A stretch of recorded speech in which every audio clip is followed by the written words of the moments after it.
perhatikan cintanya Nabi sama kita. Sampai Nabi dalam satu riwayat, hidup saya baik untuk kalian, wafat saya baik untuk kalian. Sahabat bilang, ya Rasulullah, hidupmu baik untuk kami, kami bisa duduk bersamamu. Wafatmu baik untuk kami, bagaimana nih? Kata Rasulullah, tu'radu a'malukum aliyah. Amal-amal kalian catatannya diangkat sebelum kepada Allah diperlihatkan kepadaku. Aku dapati amalan kalian bagus, aku puji Allah, alhamdulillah. Tapi aku dapati amalan kalian buruk, aku beristighfar, minta ampun kepada Allah untuk kalian. Bayangin coba, cintanya Nabi sama kita nih. Kita belum ngelakuin dosa, udah diistighfari sama Nabi. Nggak cukup sampai di situ, mau meninggal dunia yang disebut umati kita.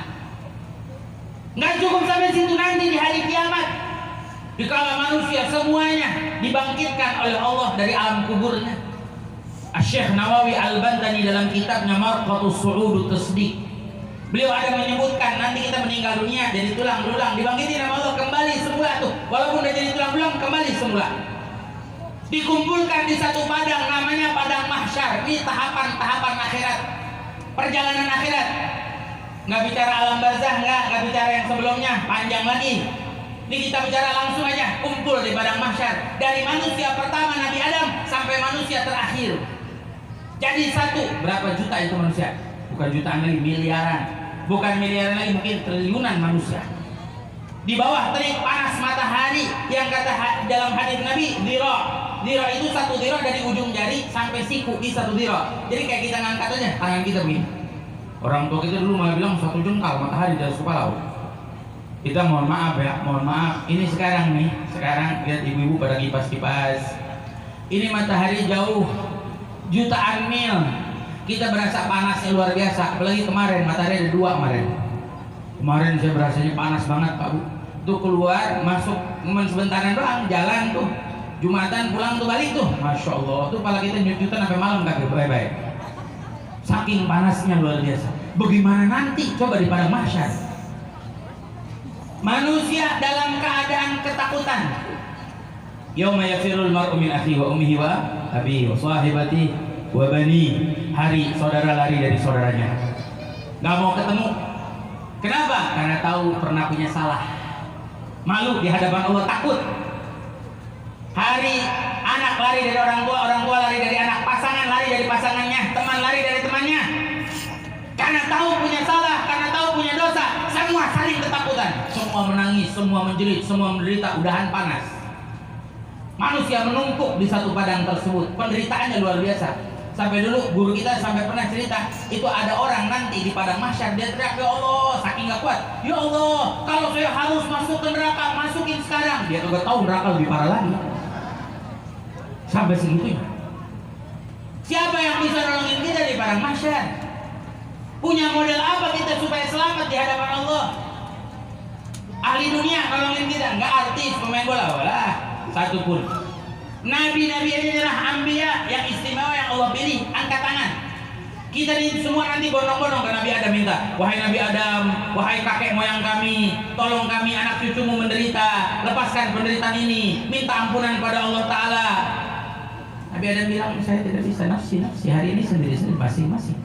Sampai Nabi Adam berdoa, Allahumma sallim, sallim, ya Allah selamatkan, ya Allah selamatkan. Sampai Nabi Adam bilang, hari ini Allah mengungkapkan kemarahannya belum pernah seperti ini sebelumnya. Karena mohon maaf, kalau ada gempa, ada musibah, ada ujian, ada orang bilang Allah lagi marah. Memang dia tahu jadwal Allah apa? Mohon maaf, Allah kalau udah marah, dunia dan sisinya hancur. Nggak cuma gempa doang, nggak cuma gunung meletus doang. Saat itu semua para nabi ketakutan. Kita datang ke Nabi Nuh minta tolong, Nabi Idris, semua angkat tangan. Kenapa? Kok kita datangin nabi-nabi nanti di hari kiamat? Sebab Al-Quran mengajarkan kita beriman kepada para nabi. Tapi tidak ada satupun bisa menolong. Kalau nabi aja gak bisa menolong, apalagi yang lainnya. Yauma la yanfa'u malun wala banun. Hari harta kita gak bisa nolong. Sebanyak apapun uang kita punya, gak bisa nolongin. Anak keturunan kita yang kita sayang, yang kita berikan hidup kita untuk mereka, nggak bisa satupun ada yang nolongin kita. Di saat semua ketakutan, saat semua menangis, saat semua genting, saat semua sedih, ada satu manusia yang senyum.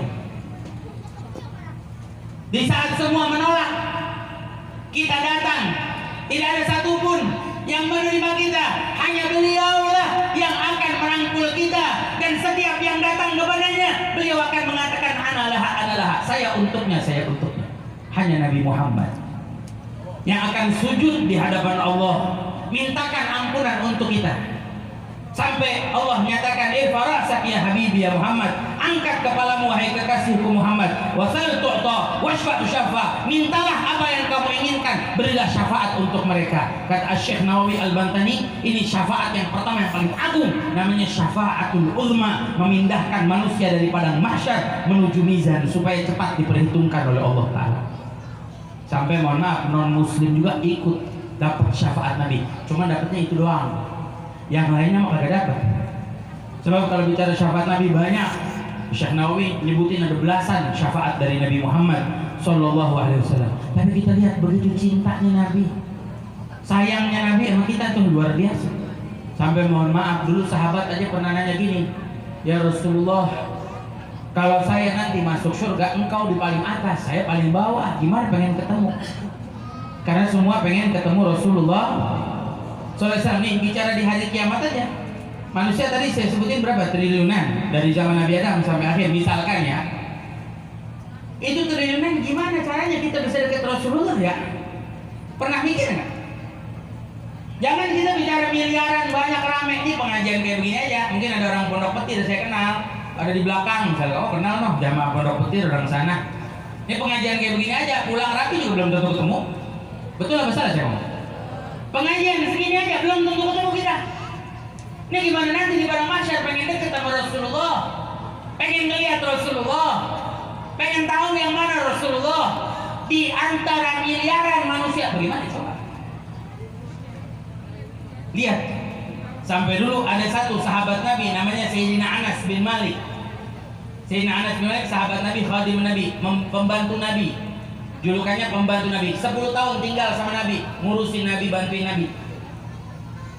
Apa Sayyidina Anas bin Malik pernah bilang begini, ya Rasulullah, aina ajiduka yaumal qiyamah? Ya Rasulullah, nanti hari kiamat saya bisa dapetin kamu di mana ya? Karena semua kepengen dekat sama Rasulullah, tapi modal apa kita dekat sama Rasulullah? Kata Rasulullah, tajiduni inda salat. Kata Rasulullah, kamu dapetin saya 3 tempat. Rasulullah nggak sebutin 3 tempat ini surga, padahal Rasulullah berhak langsung masuk surga. Tapi Rasulullah 3 tempat, temuin saya di 3 tempat. Ditanya di mana ya Rasulullah? Pertama, tajiduni indal mizan, kamu dapetin saya di mizan. Mizan itu 2 timbangan besar yang akan menimbang amal baik dan buruk kita nanti di hari kiamat. Buat apa Rasulullah ada di mizan? Rasulullah menunggu satu persatu umatnya supaya kalau ada yang kurang-kurang amalnya, Rasulullah yang bakal tambahin nanti amalnya. Ini ucapan Nabi Muhammad. Kalau nggak ada di mizan, di mana ya Rasulullah? Tajiduni inda sirat, kamu dapetin saya di jembatan sirat. Buat apa Rasulullah di jembatan sirat? Nungguin umatnya satu persatu supaya jangan sampai ada satu pun dari umat Nabi yang jatuh ke dalam api neraka dari jembatan sirat.